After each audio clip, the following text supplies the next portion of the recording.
So good morning, everyone. I'm delighted to be opening this event today. Free money. It looks like the marketing plot worked. We have a full house. It was a marketing plot. You know there's not going to be any free money. There's no such thing as free money, right? To get money, to get investment, you require dedication, you require hard work, a little bit of support. All of those great words that we have on our lovely backdrop. I'd like to start by thanking the team who organized the event. As you can see, they've done a fantastic job. And I've done very, very little again on this event. So I'm really pleased how it works because I get to be at the front and receive the kudos and not do too much work. So that's great. Today, we want to show you what it takes to get investment. And as a university, we don't really give free money away because we don't have any. So the main way to do this for us is to give you the support, to give you access, to give you pathways to the people who really know what they're talking about. And we have a panel of experts here who I'm absolutely delighted to have on board. Thank you all so much for being here today and supporting our graduates, supporting the Innovation Center. As you can see, this is a startup company as well. We're getting ourselves started. We want to bridge the gap between graduate and the programs we're offering at the Polytechnic and that entrepreneurship ecosystem that is doing well. But we want to be able to be feeding more and more graduates into that ecosystem. Before I hand the microphone for the main part of the event, I'd like to thank our sponsors, Eclipse and North 18, for the support and the help that they've given us today. And I really hope you enjoy the talks today. Thanks, Philippe. Oh, that's much louder than before. That's good. Okay, panelists, thank you very much for being here. I'll quickly introduce you. Mr. Nawaf from Tenmou. Thank you very much for delivering the key presentation today. Really excited to see that. And then Hadi, Dania, and Saba, super delighted that you guys responded to our call to help out the startup system, take advantage of the people that you have here. And you were talking about, I want to get my app downloaded. Please, if you have a QR code. Very good. Please put a QR code up if you have one on file or something at the end so people can download. This is what we're here for. Right? So we'll start, Mr. Nawaf, with you. Yes. If you can do your presentation. You want to do both? Yes. They're recording.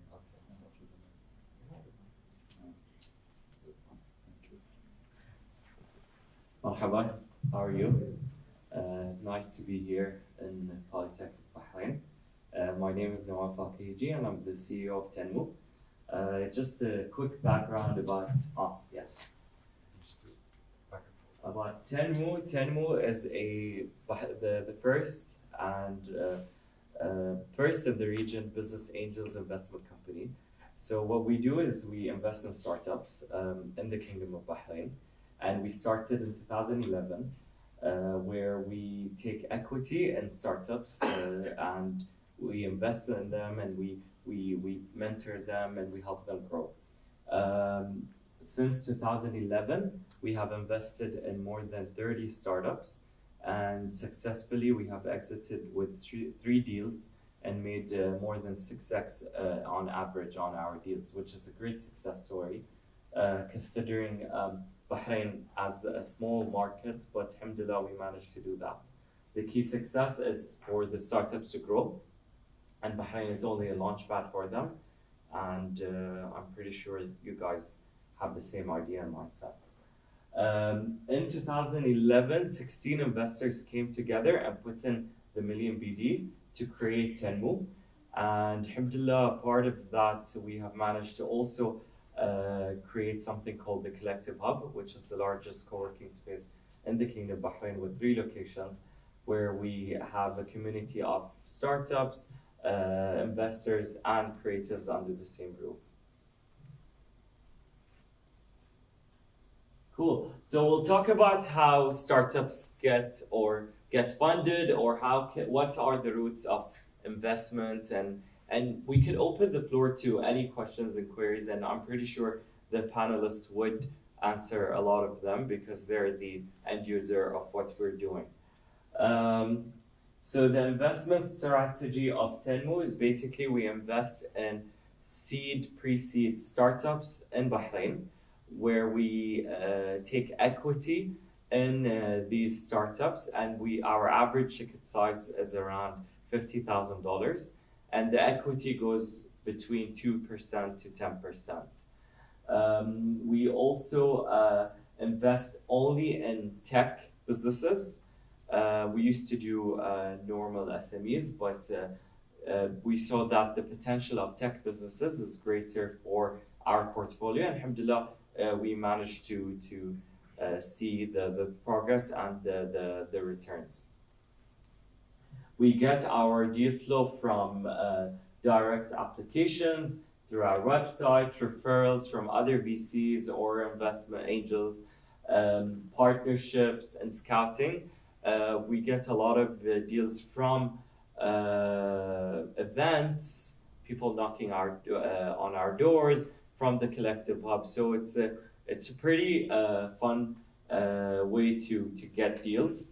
And universities are one of the greatest deal sourcing pipeline out there. However, in Bahrain, we still don't see the quality, and I believe that Polytechnic with their programs and with whatever you guys are doing, we definitely would love to invest in startups out of universities. So what we do is that first, initially, our team does the preliminary due diligence, where they look at the deals from, let's say, 1,000 deals. We filter them to maybe 50, and then that 50 is then there's a process of due diligence and interviews, and then they go to maybe around 20, and then 5 or 10 investments per year go to the investment committee, and then the investment committee decides on, let's say, 4 or 5 per year. So it's a very nice funnel. Not everybody gets investment, but the market is open, and I'm pretty sure if your product is worthy, then definitely you'll get an investment. Also, angels are different from VCs. We do definitely invest both in tech startups. However, angels come in the early stages of investment. Angels tend to be individuals, family or friends who believe in the ecosystem, who believe in the startup ecosystem in Bahrain, and therefore they invest and would like to see the returns. So the individual shareholders that came together and created Tenmou are all angels, and they believed in the Bahraini ecosystem, and this is where they did that. However, like VCs, venture capital firms, have a different model. They're more structured. They pile in, or they get investments from other investors to create a fund, and then the general partners, which are the partners that run the fund, are the ones that manage the fund on behalf of other investors. They tend to have bigger ticket sizes, unlike angels, because they go to much advanced stages in the business. Startup funding. I'm gonna give you an example of my personal story. So in 2010, I created a company called Foods Limited. It's basically a catering company that specializes in corporate catering. So in 2010, I went to the bank, took a loan, as everybody did, and ended up paying that loan. which really constrained my business and my frustration. However, nowadays you have all of these other funding opportunities and funding routes and channels that you can get from. So, long story short, Foods Limited now is a catering company for private schools. We do catering for private schools where we take the cafeterias and we manage it.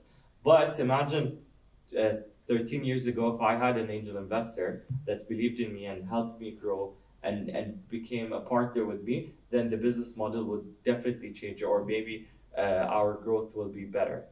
So there are opportunities out there.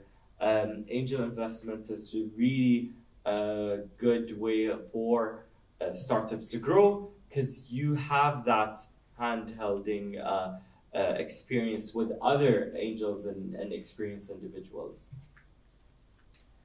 So the types of funding, you guys could get a loan, you could get crowdfunding support, angel investments from angels or VC investments. You have grants, you have incubators, an accelerator. Some of them provide grants and some of them provide equity. Self-funding, some startups do self-funding where they have money saved and then they fund themselves. And you have private equity firms that can sometimes fund startups and companies. So, very important, you need to know your funding needs. So you can't just go there and value your company with X amount and you don't know exactly what your company is valued at. You need to know exactly where that money will go. You need to plan on where will the, let's say, $50,000 that I give you will be spent. And investors would like to see that. You need to put options such as safe notes, such as equity, maybe some barter deals, for you to exactly know where is your path. So you can't just go there and say, I want $100,000 to grow my company. No, plan it, make sure you get the right investor on board. Sometimes my thesis is not related to what your vision is. So get the right investor for your startup. Definitely finance 101. Make sure your accounts are intact. Make sure you plan for your finance journey. What finance or funding required for you to grow the business, and focus on that. Create a financial plan, definitely. External connections, strategize. Don't just rely on whatever you know. I think the connections and having a right mentorship pool and the right board will help you grow the business. As we said, budgets, very important.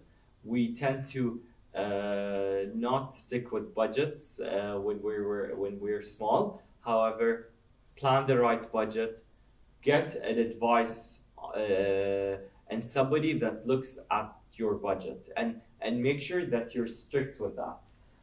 Financial reporting, very important for investors. Audit reports, it's very important for you to structure your company for you to get more investments in the long run. Something that businesses look at, or it's very important, is where are you going to get your money from, or the model that you're going to get your money from. You have different types of finance models. So some of them are subscription based, where you pay monthly and you join a monthly program, such as gyms, such as Google ads and so forth. They're called the SaaS model, where subscription as a service. Sometimes you have no single service, like you buy and you get the service in return. It's just a one-off thing, and then you need to generate leads for your company as well. And another financial model is based on commission, such as Talabat. The collective hub is a fixed fee. You just come, you pay this service, and you get something in return. Premium models, some models are based on free model, like for example Instagram. It's free to join. However, they make the money from ads and other services. Temkeen is a very good example of support and grants. Some businesses depend a lot on these grants and support, so you need to think exactly what your business requires. And sponsors and so forth. So make sure the best advice that I can give you is that I personally believe in the loans are not the greatest for startups, because the inevitable in all of this is that you need to pay it back. Maybe angels and other investors would take the risk and join your company and be part of this journey. However, they will come with the risk in coming in the company. However, loans will take guarantees, personal guarantees, and this journey is a bit frustrating. Consider yourselves starting a company. You don't want to be burdened with all of this. Organize your financials, stick with the budgets, look at your burn rate, make sure you have a right amount of cash for you for in the next 6 to 12 months. You don't want to run and expand and then there's no cash on the bank. Then the business dies. Make sure you plan for your stages in the finance journey and the funding journey. And that's it. Thank you.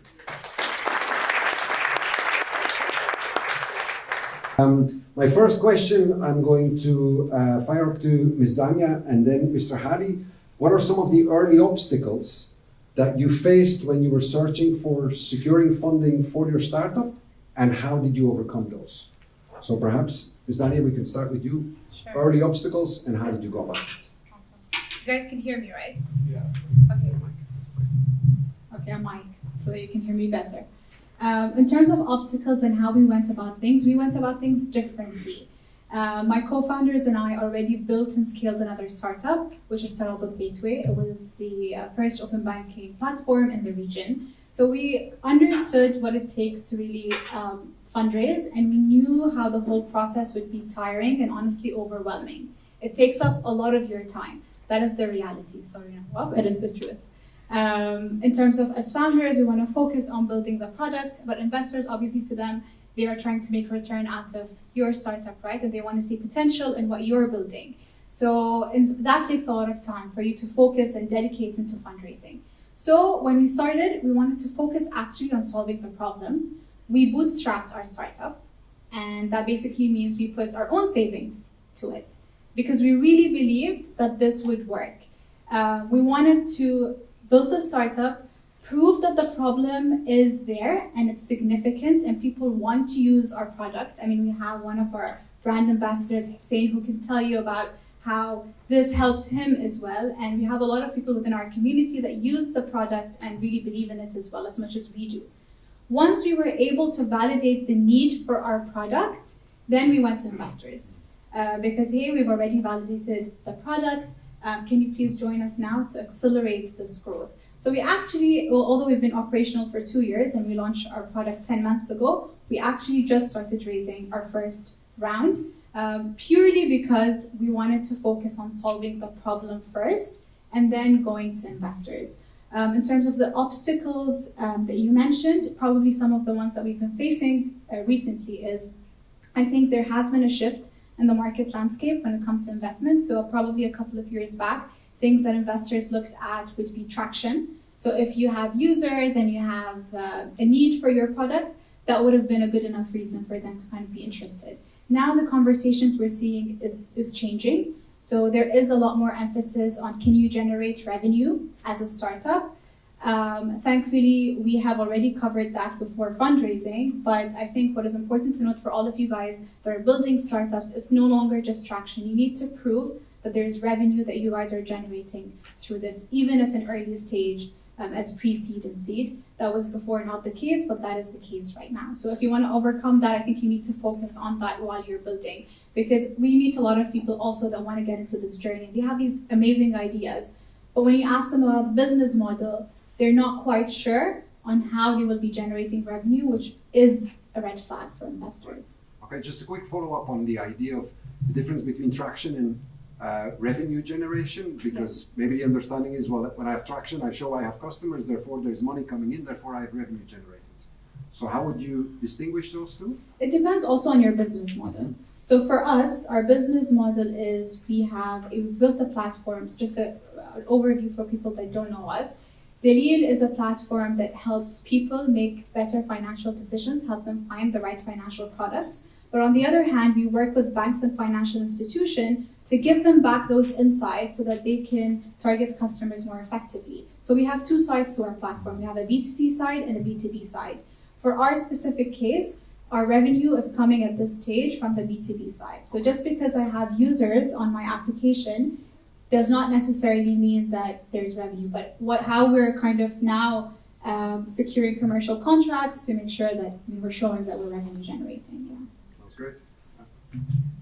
Hadi, from your side, obstacles, and how did you go about dealing with those obstacles? All right, so when I started my business, I was in university. And the obstacles we face is very different than today. At that time, there wasn't as much businesses in the market as it is today. And I was a student of Dr. Philip at that time. So luckily, I self-funded it in the beginning, and we kept going.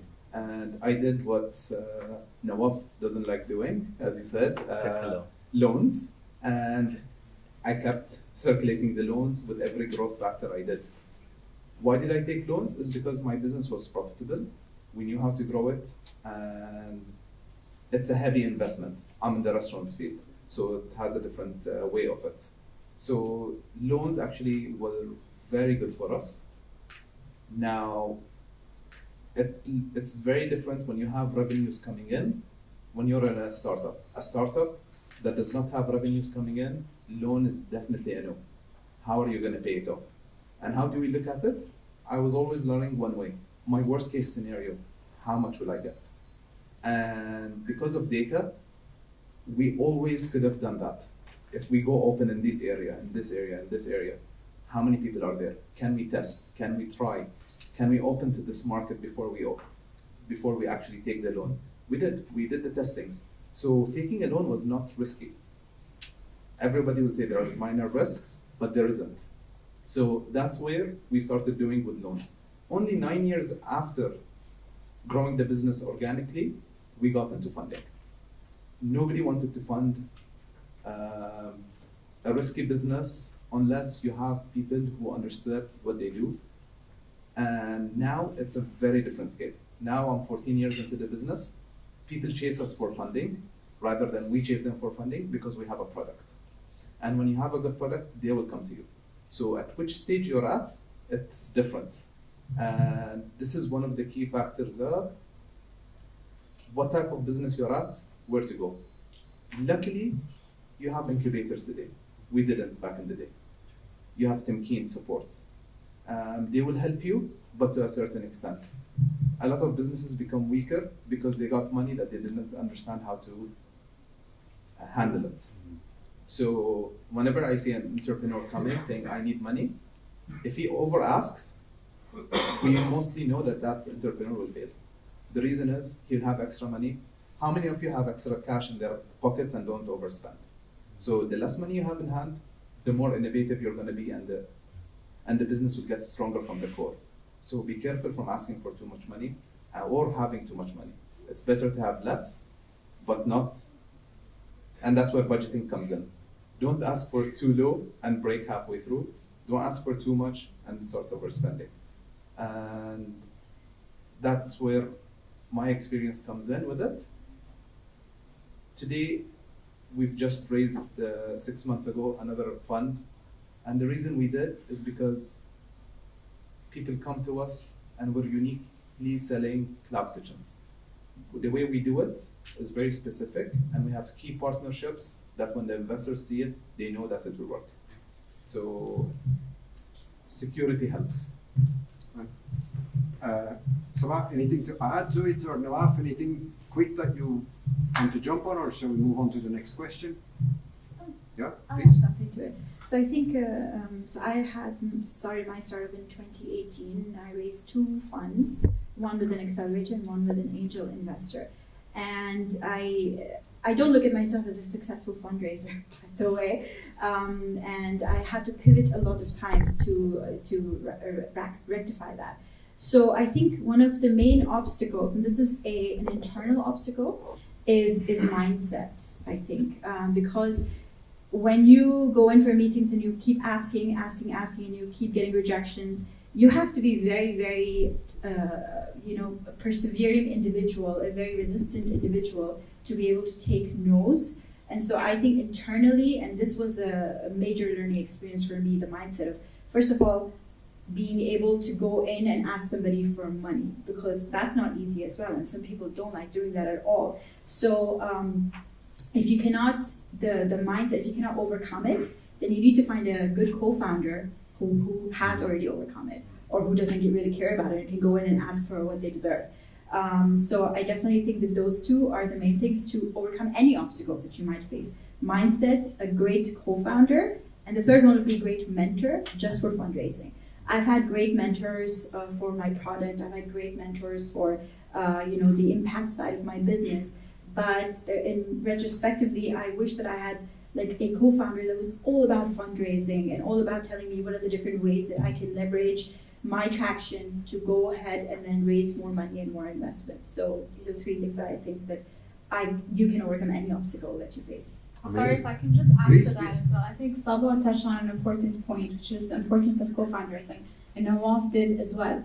One aspect is what Nawaf mentioned in terms of us complementing each other, looking at things differently, so we push each other in a better direction. But more than that, I think it's the emotional support of someone going through what you're going through, because it can be lonely, especially at an early stage, and you have all this dream and you believe in the product and you want someone to come on board to help you scale and grow.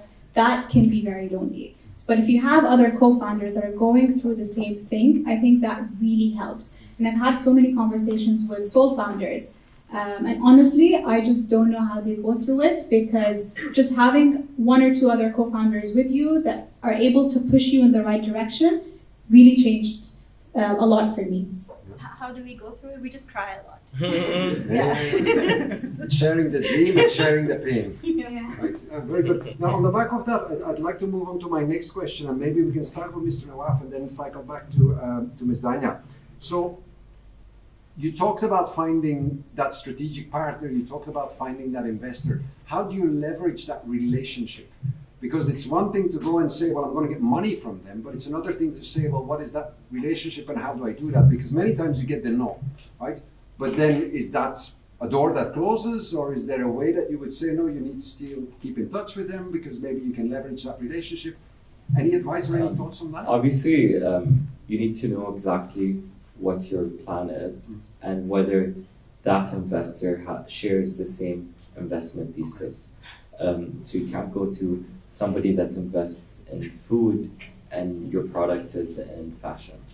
So it's a different mindset. They won't be passionate about what you're doing. It's very important to find the list or scout the right investors to start with.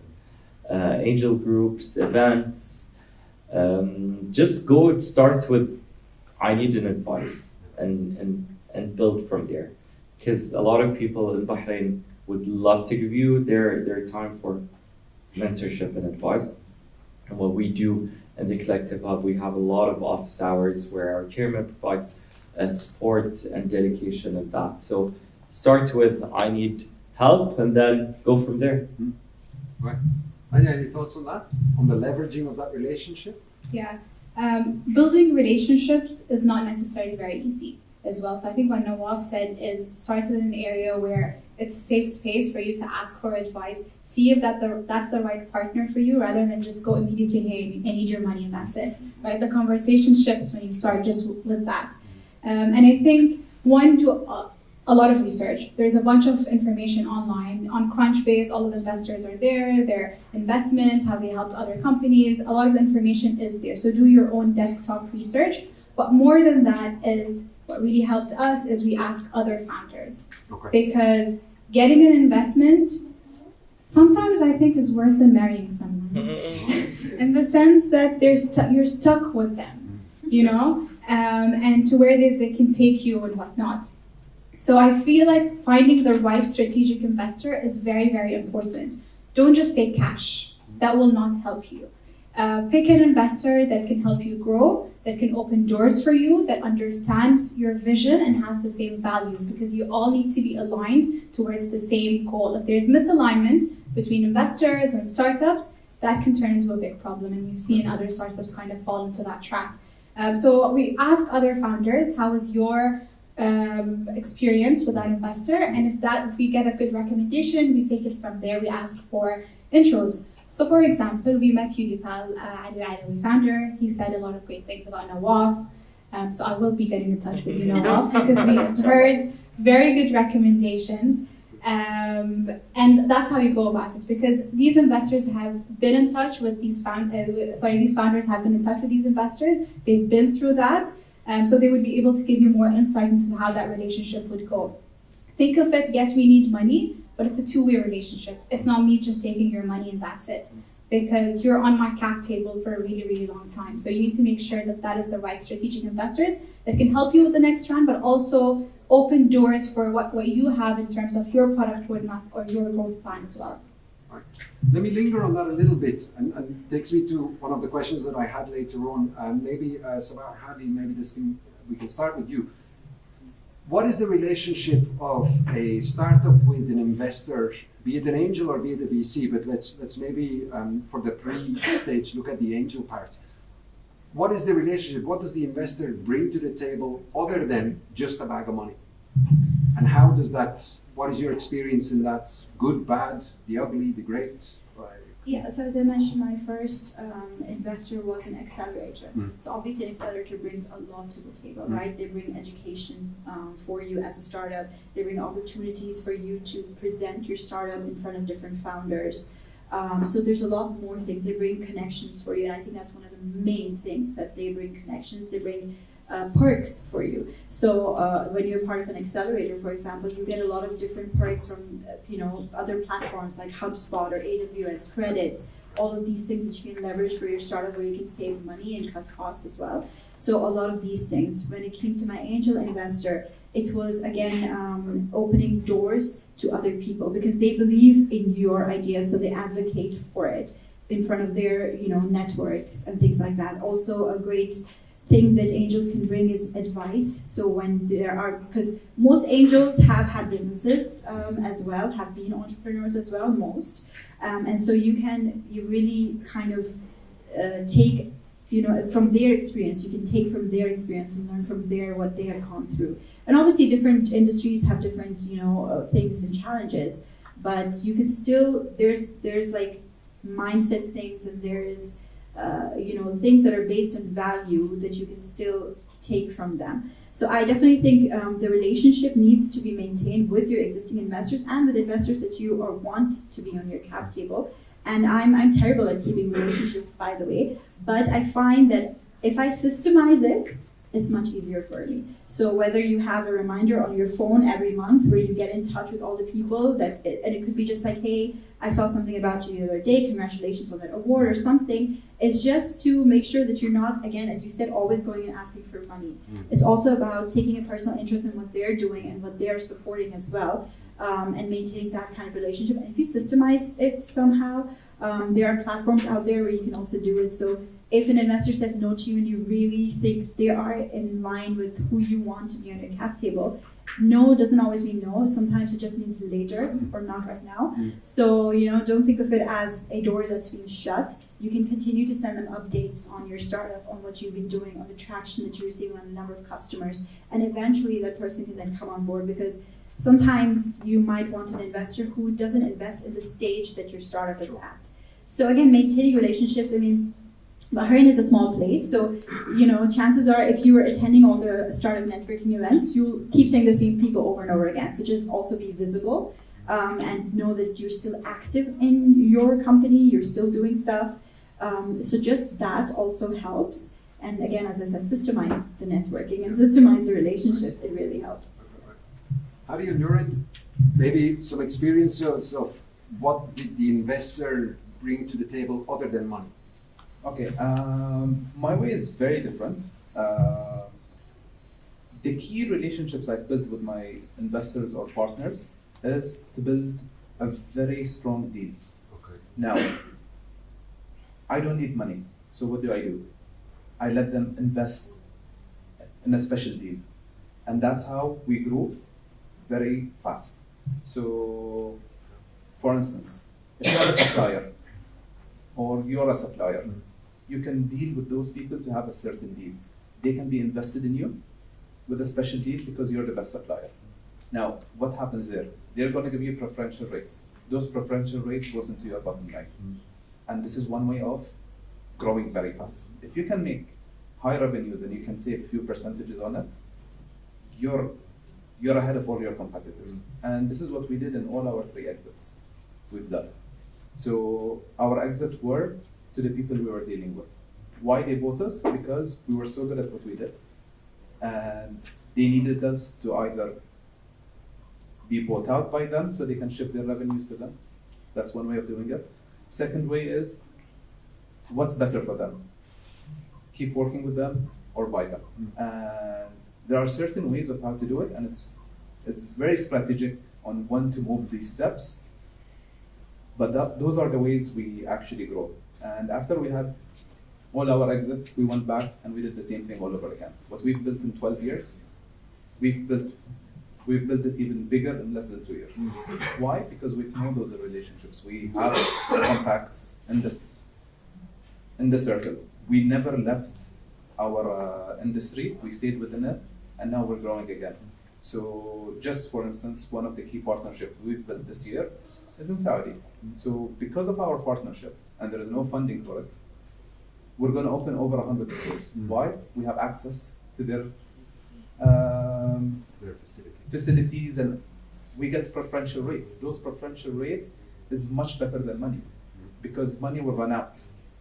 But preferential rates gives you profitability, which keeps you consistent for a much longer time, as long as you have something to benefit them and benefit yourself at the same time. And that's when you have proper either co-founders or consultants to support you.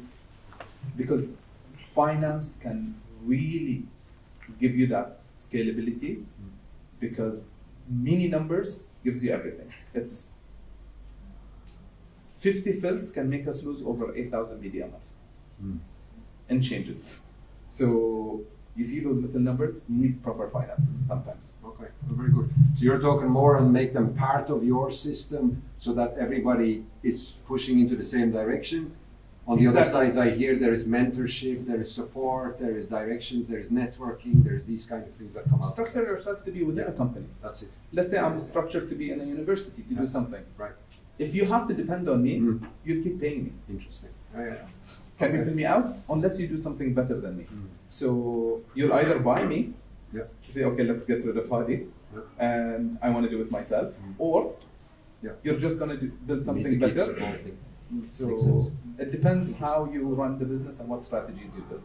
Nawaf, from your side out, as an angel investor, or maybe your experience back in the days as somebody who was looking for funding, what other things did an investor bring to the table other than money? Definitely it's mentorship, support, business development, partnership, even guidance. Yeah, it's very important. As Hadi said, definitely there are options for either one person buys out the other person, which is great. But you can't do it alone. As you said, it's not fun to be lonely, and being lonely without investors, without any partners, without all of that is nothing. And you won't succeed. I mean, the chances are very slim. So yeah, good luck. Fair enough. If I could add to that though, because we talked about the importance of co-founders and not being lonely, which is very, very important. But pick the right co-founders. That is even more important. Because you know when I talked about marrying an investor, marrying a co-founder is on another level. Sure. Because you're spending most of your time with these co-founders. So make sure that your skills are complementary to each other. That's a big aspect. So within my co-founders, just to give you guys an example, so I look over commercial and marketing, PK over here looks over product and tech, and our other co-founder, Rida, looks over operations and people. So we all have very different functions that we're taking care of, and there's no like overlap over there. Other than obviously what you cover, different personalities.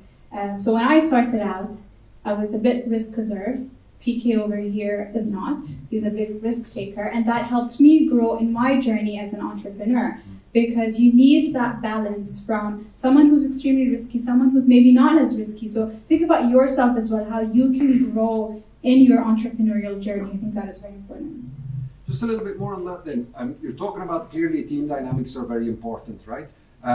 We have a couple of teams here that are operating in the startup, and there is conflict, right? How do you deal with that if you say I can't work with you? Conflict is very important. I think you should come to our office and hear me and PK scream at each other. Not like yell at each other, but we're so passionate about our point of view that PK, no, you have to listen to me. This is the way to go, and he's going to say the same thing. That is fine. Conflict is fine as long as you can overcome conflict. Okay. So not just conflict because I today woke up and want to fight with PK. That's not the case, right? Okay, so we have a disagreement. How do we move forward? What is better for the business? It's not about my point of view or his point of view or Rida's point of view. It is what is better for the business. So I think once you have established that, whatever our personal opinions could be, that doesn't matter, because at the end of the day, what is better for the business? Yeah. Okay, very interesting. Anybody else who wants to quickly add something before we go to another question? Partnerships. Yes. You'll always have issues. You will have issues with anyone you deal with. We're humans at the end of the day. We have emotions, and it will go up and down. So I had multiple partners throughout my years in different businesses, and it's very important to have somebody that you'll feel it's okay, I'll go see that person today. Okay. If you have people that you don't want to even work with, or they have a mental changes, it's usually better to exit. And I've done that before. Buy me or I buy you. Immediately, goodbye. I would do that because the business will fall if somebody is not pushing forward with you. It's very key to a business, in my view. Very good. Very good. A last question before I'm going to ask each of you for your 30 seconds of invaluable advice.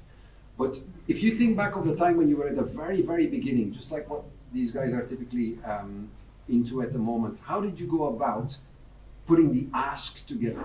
How did you go? Because Nawaf, in your presentation, you talked about, well, you need to know what it is that you're asking for, right? You need to put that first amount together.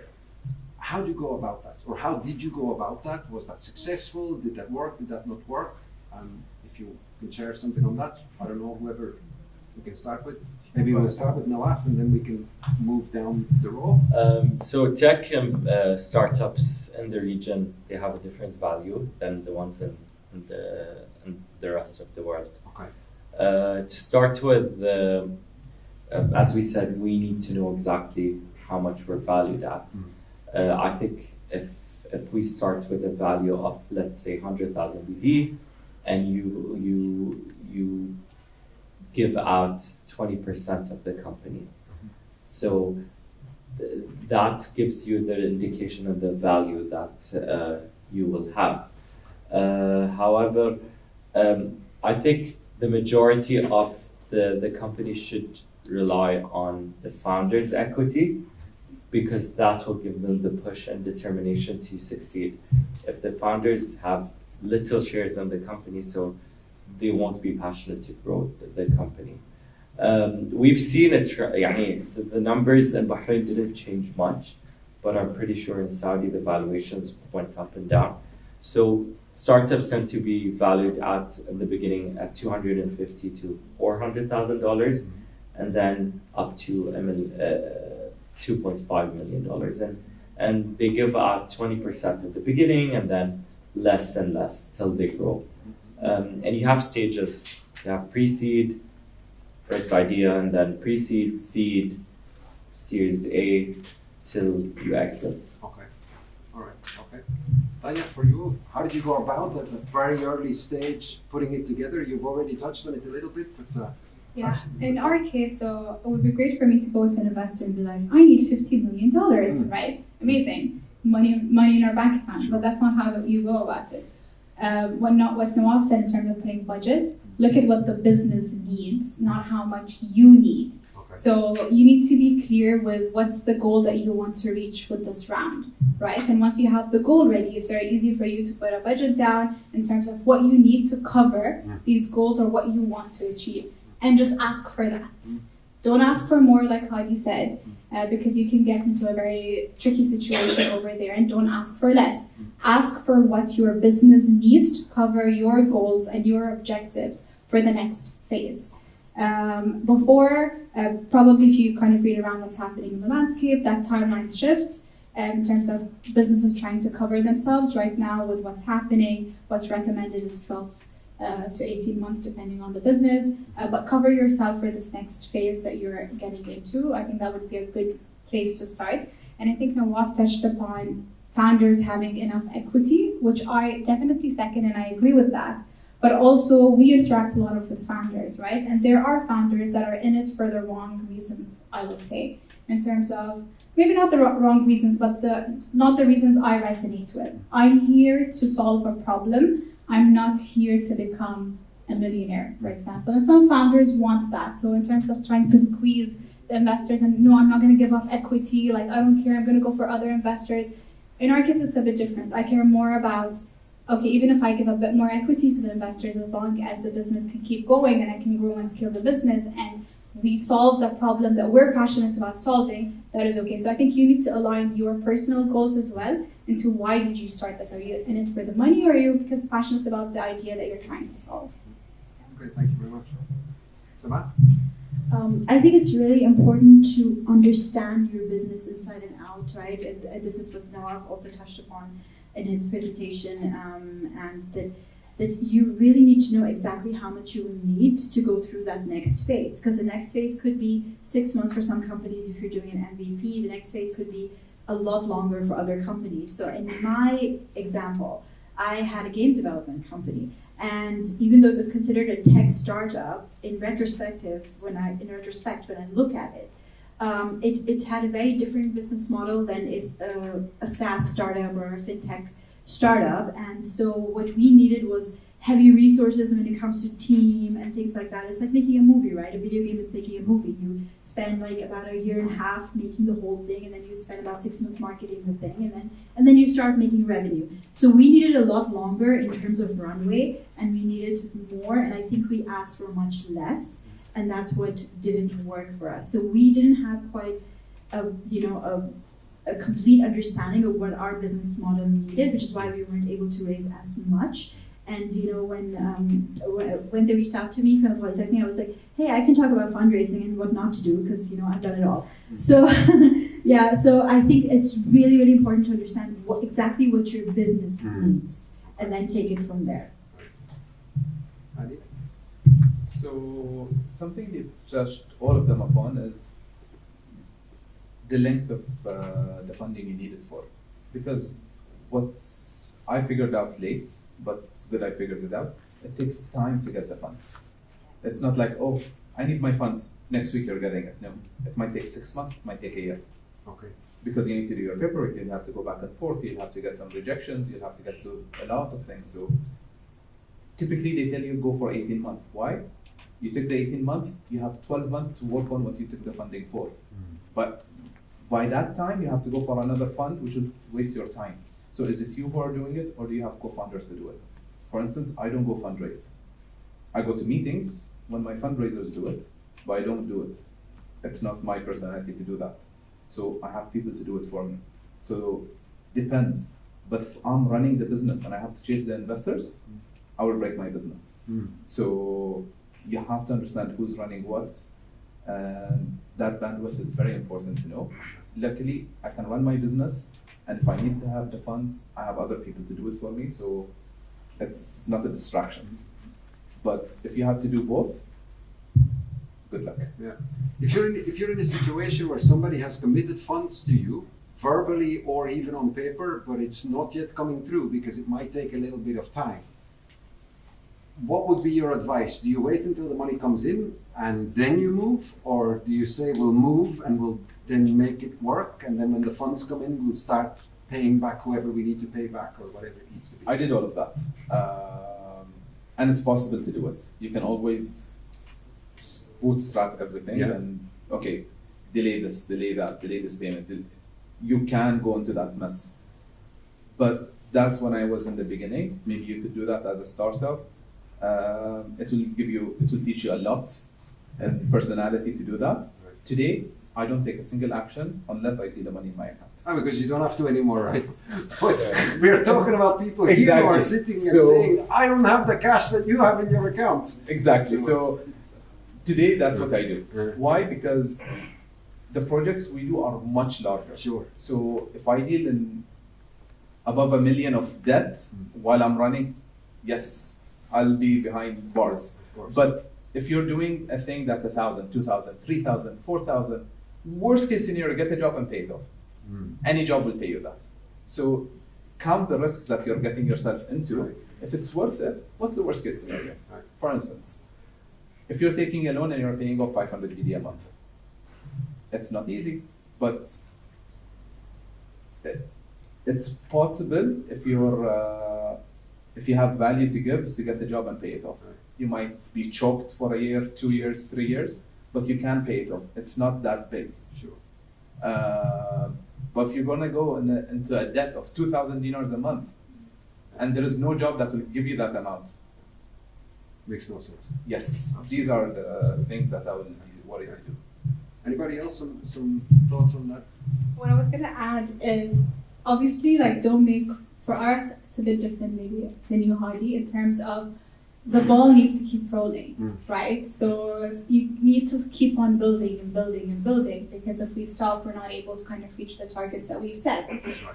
But what is important is, so it's just because, so even if I'm not saying like if you have just a term sheet, go and spend money as if the money that you don't even have, right? Have some committed kind of investors in there. But I think what's important is, because the ball needs to keep rolling, manage your cash flow and learn how to manage your cash flow. I think that is an important aspect everyone that's getting into it needs to kind of learn.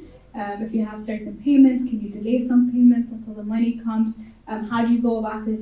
And honesty is the best policy. So if you have partners that believe in you and in what you're trying to do, they're fine delaying certain payments until you have money in your bank account. So just be honest with whoever you have to pay and try to manage that cash flow as much as possible. Also, like, if you're waiting on payments and they haven't come in yet, and you're still developing your product, it can lead to burnout because you're also chasing payments, you're doing all of these things. So I think it's important to gauge also your own capacity on what's going on. So if you need to like take a break from what you're developing right now to just go and raise funds while your founder is looking after, a co-founder is looking after other things, then yes, things might get delayed. So I think it's a very situational thing. It really depends on where you're at in the business, how much money you've asked for. So if I need to hire someone and I'm waiting on somebody to invest in me to hire someone, I won't go ahead and hire somebody. I'll be ready for it, but I won't hire someone until I have the actual money in my hand. And at the same time, I can do whatever I can do for my business to keep it running. But I think founders just need to be aware that if you're doing all of it, then it can lead to burnout, and that's a very real thing. It happened to me. So, you really have to, as Hadi said, like you will not move a finger until you have that, because that's the next phase, right? So. Now, if we're talking about the situation where people are at the process of developing their prototype, so very, very, very early stage, I'm going to come back to you in a second, Nawaf.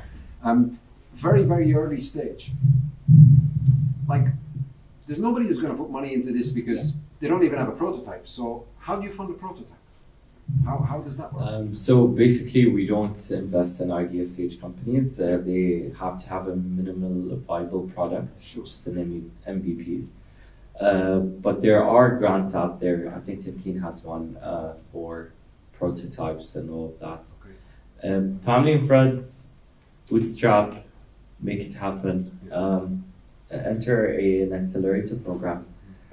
They help you a lot, and they would give you the right push for your business. Oh, it's a very interesting one, because I think a lot of the companies at this point in time that are housed in this innovation center, and also maybe externals that come out of interest, they are in that situation where they say, well, you know, it's the chicken and egg issue. You know, I need money to get something moving, but then I can't get anybody to support me because I can't show for anything. So it's an interesting one.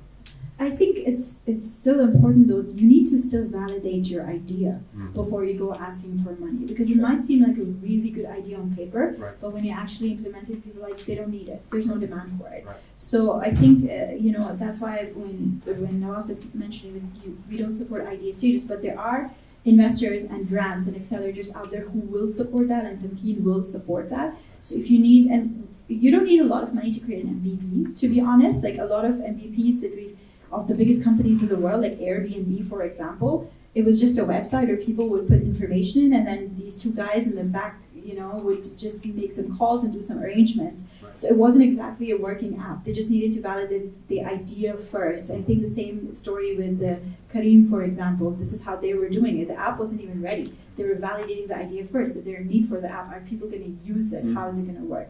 So I think people get maybe too bogged down in my app needs to look a certain way and needs to be branded a certain way, and I need to spend 6 months on all of this and code it perfectly. And you don't need to do that. You need to validate the idea first. Is someone going to pay for this if you're selling it? Is someone going to use it? And that can be something that you do on paper, on a web page, on Canva, or anything, to be honest. So get to that validation stage first before you even think about creating an MVP, basically. Yeah.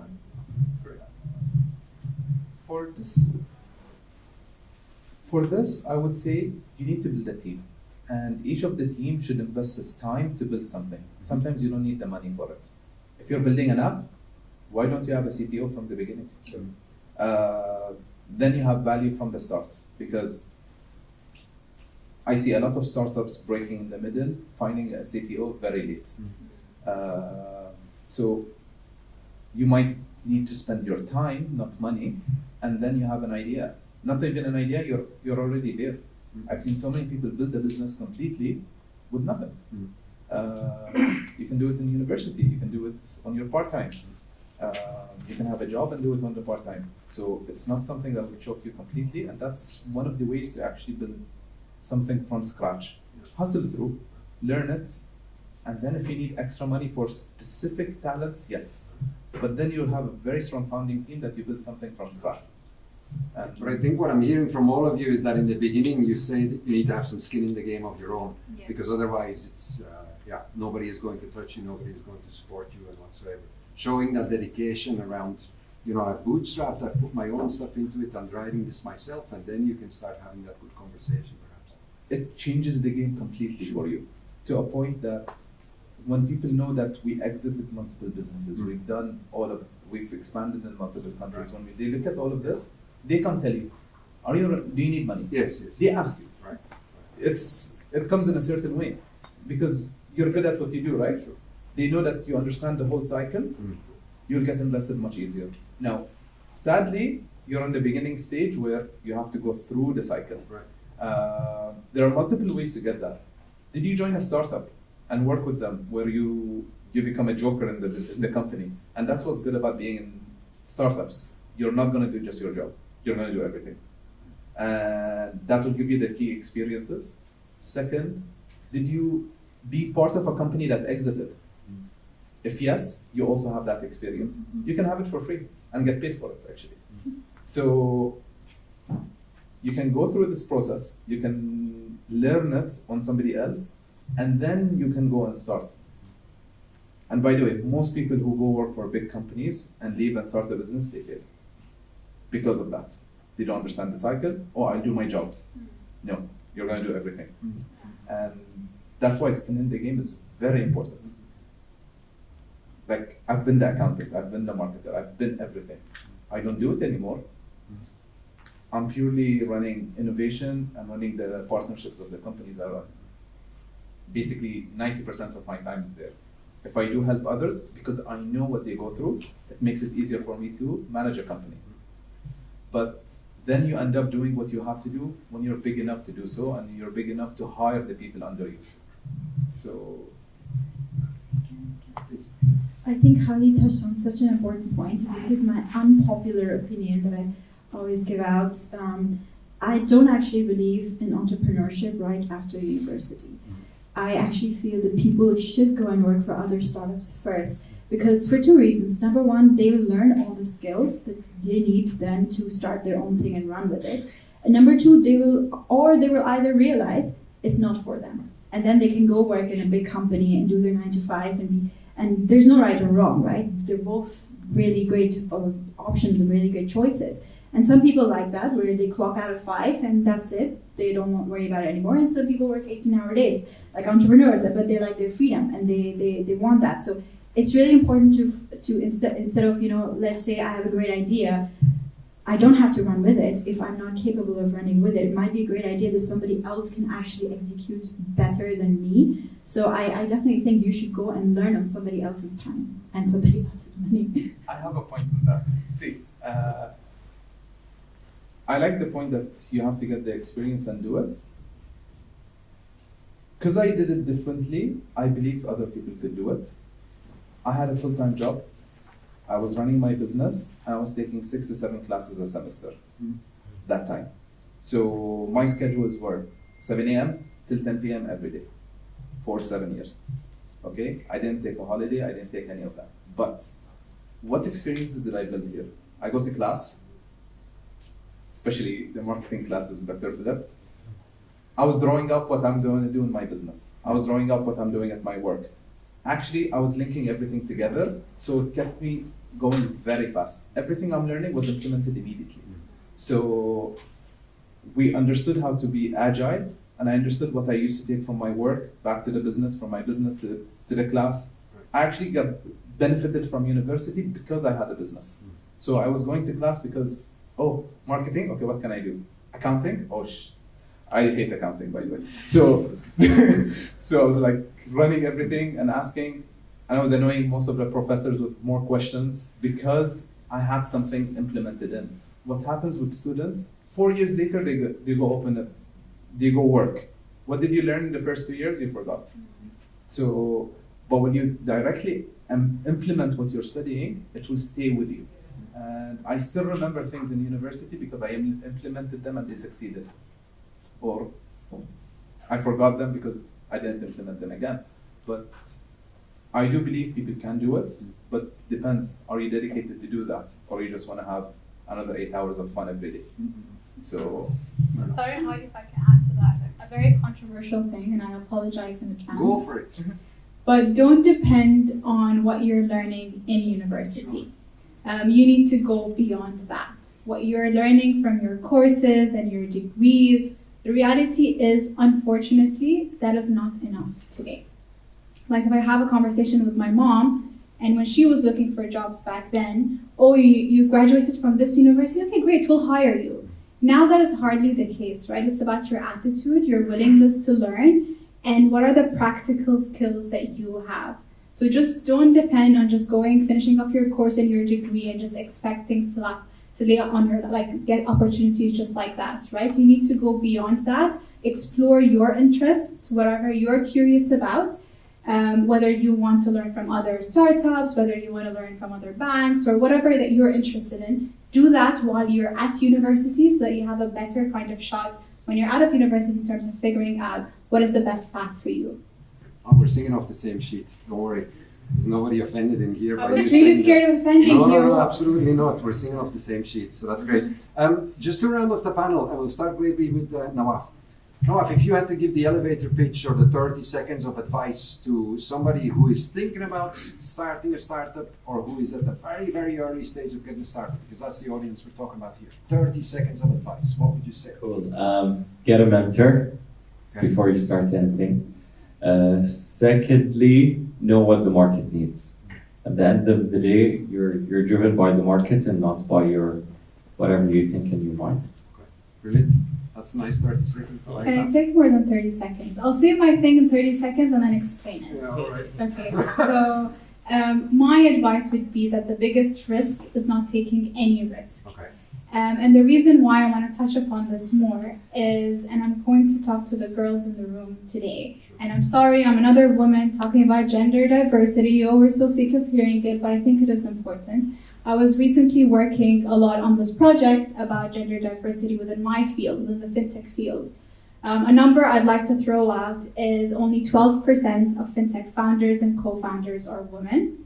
Only 6% of fintech CEOs are women, and only 1.9% of VC funding goes to women. Very, very low numbers. Obviously, there's a lot of reasons. I don't have time to go over all of that. But a big reason to that as well, which I want to touch upon all the girls in the room, sorry guys, is we need to learn how to take risks and we need to believe in ourselves. I think the way that we're brought up, we're more risk averse, we're more careful, don't go out too late, don't go out too far, always be careful, avoid danger. And we need to kind of get away from that. We need to trust our gut instinct and just go for what we need without apologizing for what our dreams are. So yeah, that would be my take. Beautifully put, thank you. Saba, your 30 seconds. Ooh, 30 seconds. Okay, so alright, I'm just thinking about gender diversity now. So two things. So find the right co-founder. I think that's so important.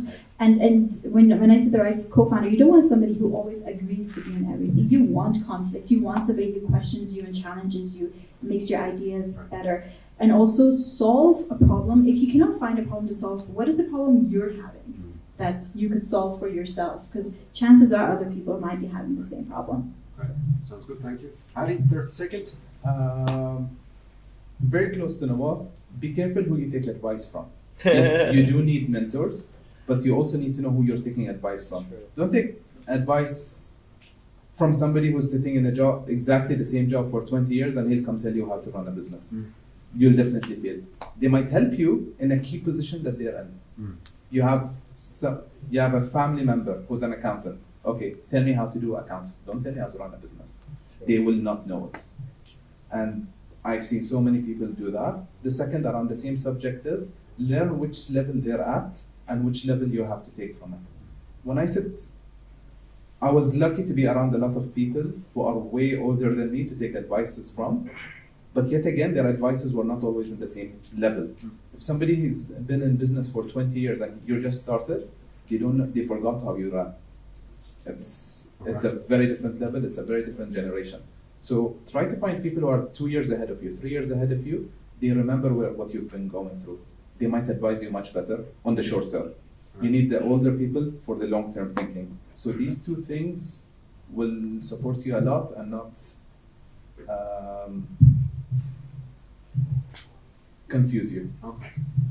That sounds like a great place to end the panel.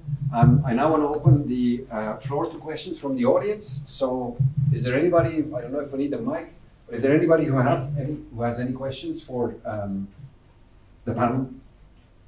Go for it, please. So how did you choose your team and how many members were they at the start? Okay, that's the first question.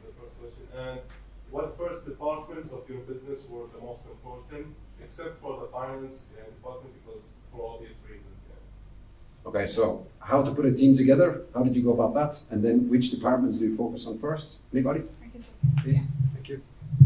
I think what's helpful is look at your circle, which people around you work well together in terms of the team dynamic. That's for you choosing the co-founders, people that have the same vision for you. So for me, I've worked with my co-founders before. I've already established that relationship. I know we work together. So if you have anyone around you that you feel like you guys complement your skills, go for that within the co-founders. But in terms of the entire team, look at what the business requires. We're a tech business, so obviously the first aspect was tech and product.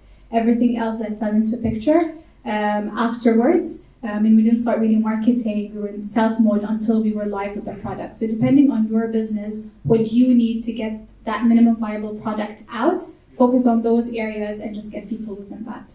What about for Hadi, because he runs FMB? So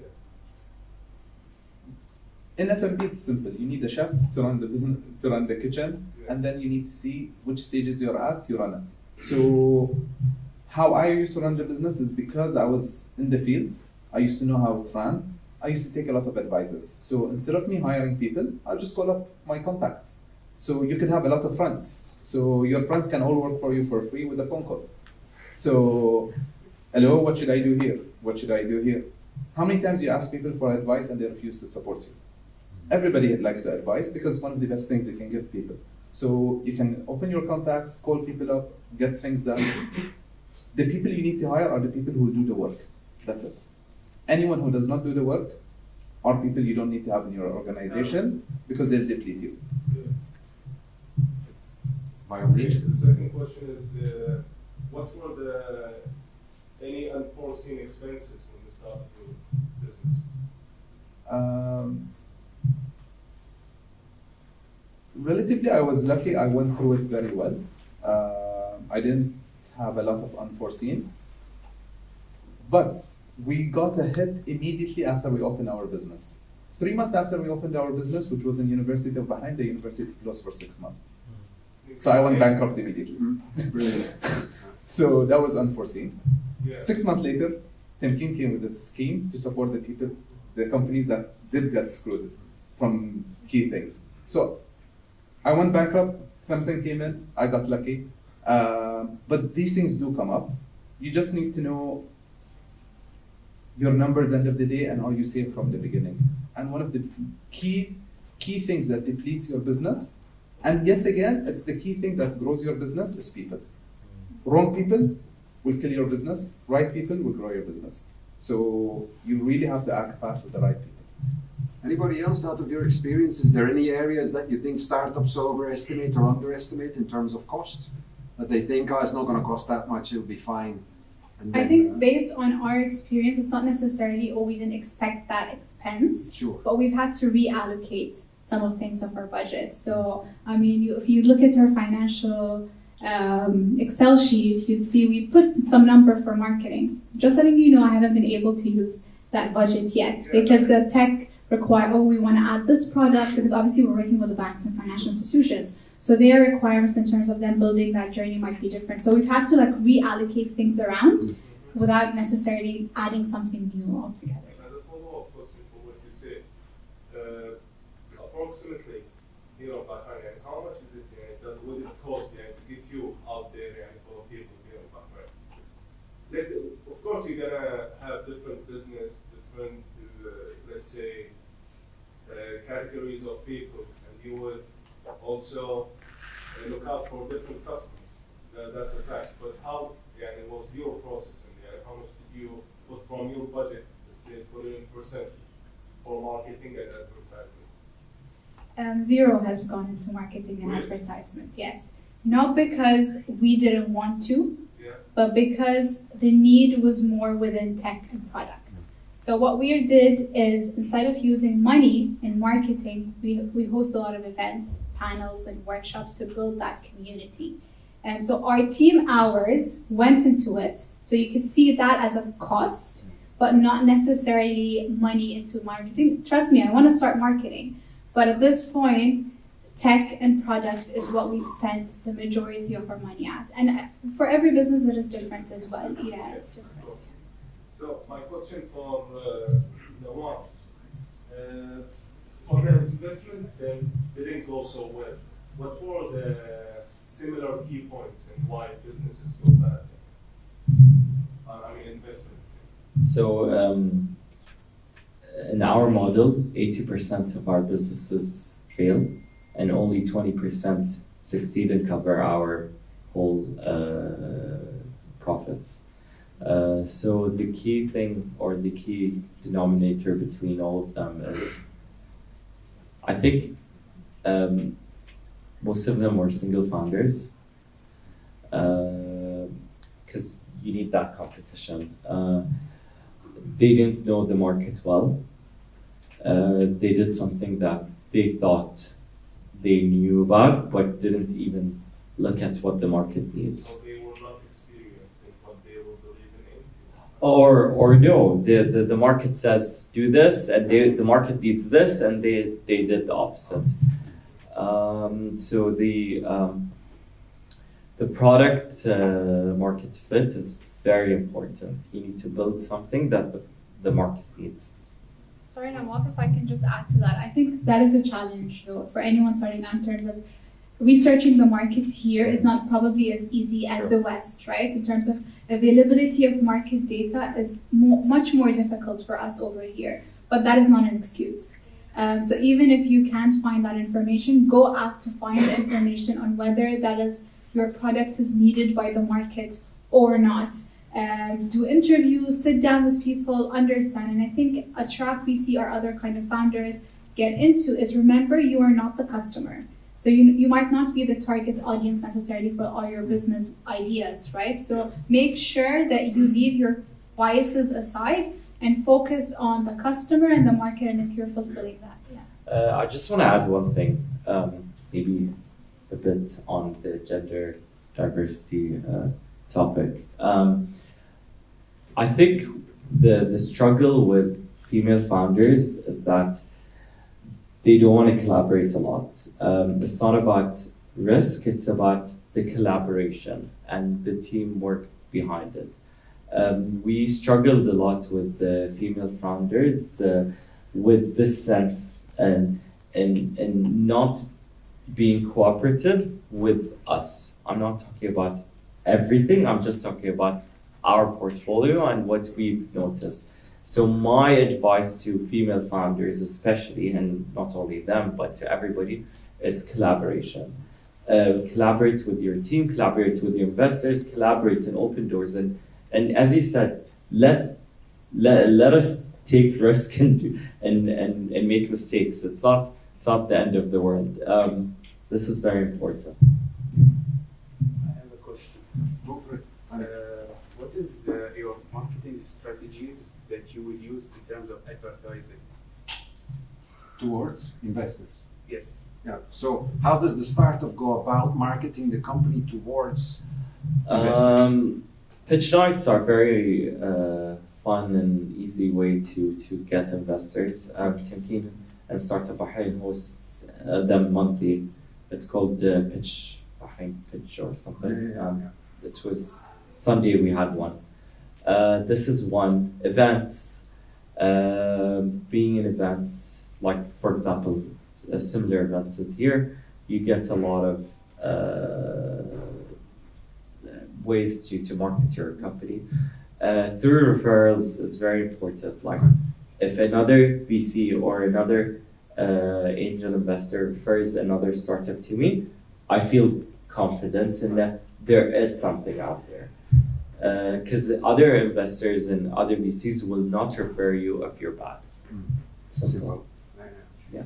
Anybody else? Any pointers on? Yes, and annually we do an event called the MENA Angels Investor Summit, where we bring in 20 startups within the region and from Bahrain to pitch an audience of 300 and more. And Saba, you did.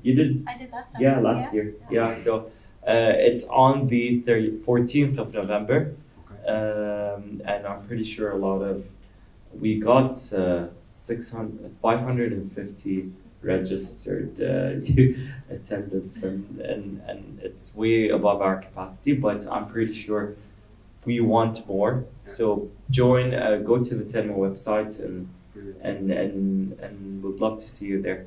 Okay, very good. So you're saying it's not only pitching at pitch nights, but also be present at pitch nights, seeing other people pitch, looking who are the investors, scouting them out, talking to them, introducing yourself. It's hustling, and we can't just spoon feed everybody. It's 100%.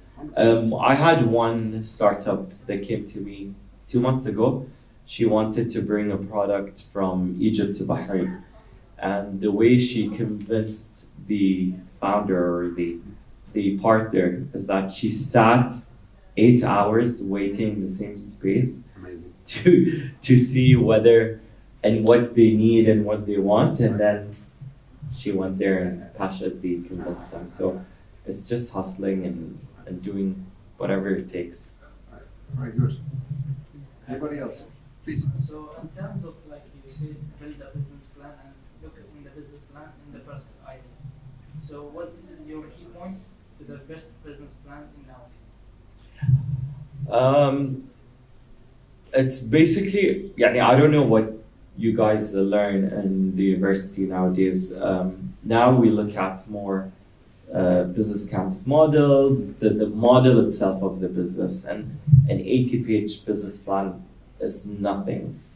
Now it's worthless.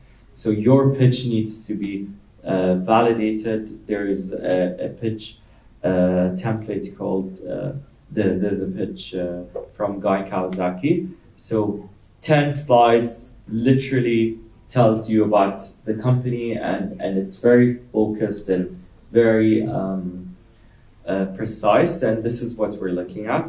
And as I said, the market and what the product or the market needs is very important.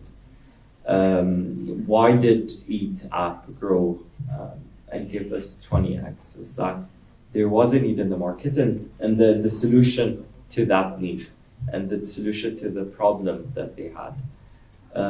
That's it, and hustle and push yourself and make sure you have the right partners with you. Anybody else?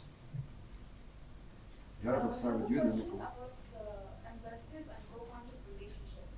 As you're an investor, did you see any people as the co-founders who are going to constantly nag you and tell you something and you get annoyed? So As an investor? Yes, their advice was you should keep up with it. I think communication is very important between investors and founders of startups. I think quarterly reports solve that.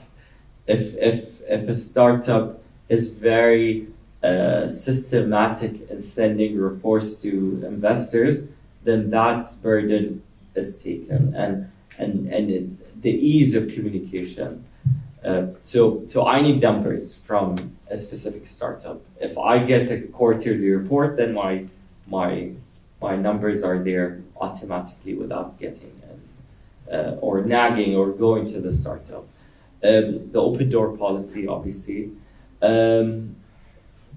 Like for example, angels, where we go in the very early stages, we're not involved in a lot of boards or the boards in these startups, but VCs would require that.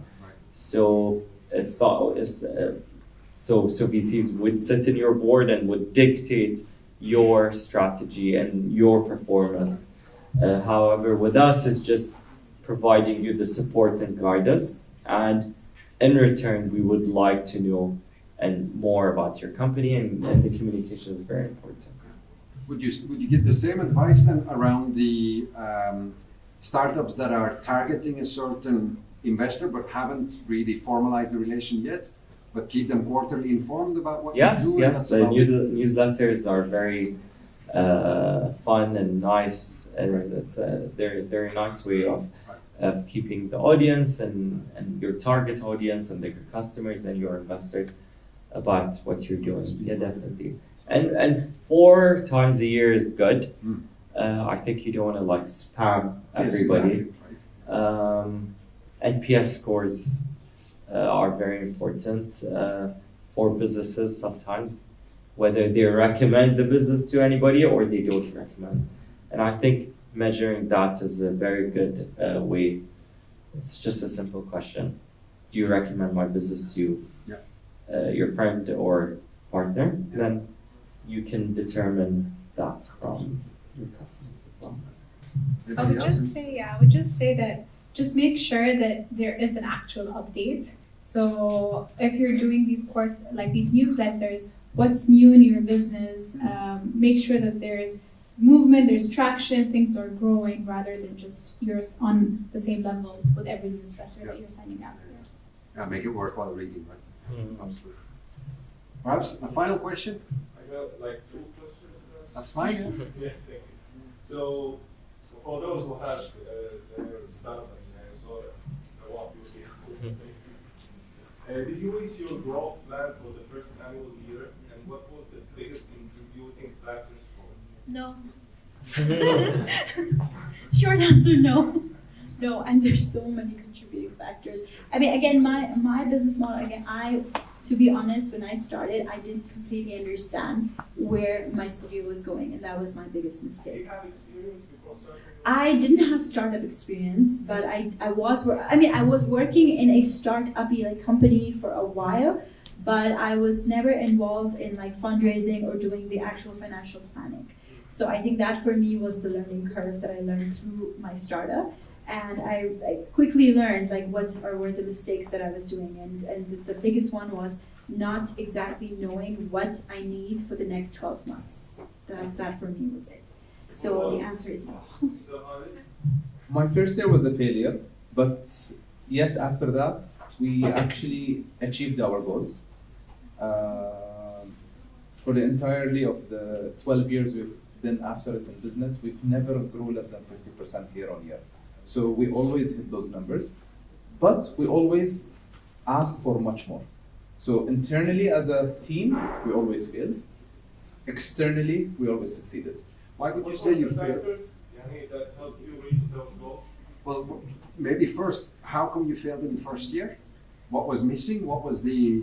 They closed my business for 6 months.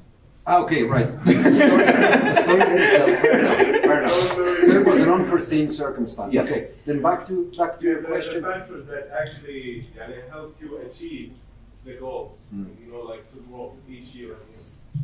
I come from a marketing background, and that's what I enjoy doing. So we are very aggressive about numbers. We need to achieve. We will do whatever it takes to get numbers in. And that's what keeps us getting funding, because numbers do come in. And if you keep marketing, every other problem can be solved, because once money is in your account, the other problems can be solved differently. But when you don't have enough money coming in, then you have 100 problems. But I look at it from that point. Everyone has a different way of running a business. My business is bring maximum money in every month, deal with all the other problems later. Okay. One last question for the people here is like, if you're someone who like reading books, can you tell us about your top 3 books? Some good I books think- or some good blogs or whatsoever? Yeah, books, that help you actually develop Yeah. your mind. Goes down into that. Profit first is very important. Yeah, I love it. Okay, it's so simple, but Yeah. yes, it will get you there. Blue Ocean Strategy is very important. I read it every year, again and again. How to Win Friends and Influence People will be very good, because you will deal with people no matter what. One thing about business that's very important, most people say, I have a bad boss, I want to open a business. End of the day, every customer is your boss from now on, if you're in entrepreneurship. So you'll deal with everyone. That's it. And if you can't have a bad boss on top of you, you're not going to be an entrepreneur, because every customer is a bad. It could be anything you want. Anybody else? Any advice on the books? Books. Okay, I'm not much of a reader, I'm much of a watcher. So I watch a lot of YouTube videos, and I do listen to audible books, but I would say The 7 Habits of Highly Successful People is one. In general, not just to run a business, but just to run your life, basically. And also the Lean Startup, I would recommend that. Right, thank you. My recommendations would be a bit different. I mean, if you want generic kind of books, there's Atomic Habits, Thinking Slow, that I kind of enjoy reading. But I like reading biographies of other kind of founders, because it helps me like get into their psyche, how they thought about things, what was their journey. So some of the ones that I love is Shoe Dog, which is about the Nike founder, and Aim High, I think, or Aiming High, the founder of SoftBank. I really enjoyed that. And there's Red Notice. Very, very controversial, but I kind of like his resilience and how he went on kind of building his kind of investment company. Awesome. Nawaf, the final word is from you. I think How to Make Friends and Influence People is one. Good to Great is a really good book. That's about it. Okay, that sounds good. I want to thank you all for being part of this panel. I want to thank you in particular for delivering the main presentation. My pleasure. I hope that we can keep in touch with you guys, and that you can become part of our ecosystem that we're trying to create here. And thank you so much.